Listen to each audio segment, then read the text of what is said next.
നാട്ടുകാർ പറയും ചീത്തയായതിനെ കളഞ്ഞേക്കാൻ, മനുഷ്യർ പറയും പുകഞ്ഞ കൊള്ളി പുറത്ത്, ലോകം പറയും ചതഞ്ഞ ഓട കൊള്ളില്ലെന്ന്.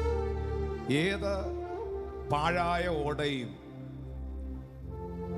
പുല്ലാങ്കുഴലാക്കാൻ കഴിയുന്നവന്റെ കയ്യിൽ കിട്ടിയാൽ അവൻ അതിനകത്ത് 5 തുളയിടുമ്പോഴത്തേന് ഇതിനകത്തുള്ള സംഗതികൾ ഇഞ്ഞ് പുറത്തു വരും. ആരൊക്കെ നിന്നെക്കുറിച്ച് നെഗറ്റീവ് പറഞ്ഞാലും, പിശാച് നിന്റെ കാതിൽ നെഗറ്റീവ് പറഞ്ഞാലും, നീ കർത്താവിന്റെ കയ്യിൽ പ്രഷ്യസ് ആണ്, ഏറ്റവും വിലപ്പെട്ടതാണ്. ഞാൻ എൻ്റെ കർത്താവിന് നന്ദി പറയുകയാണ്. കുശവന്റെ സ്വപ്നങ്ങൾ കൊത്തുകേറി വരാൻ കഴിയാതെ ആദ്യത്തെ കളിമണ്ണ് ചീത്തയായിപ്പോയി.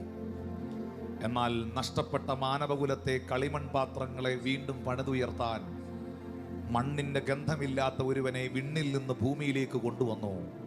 അതാണ് തൻ്റെ പുത്രനായ ക്രിസ്തു.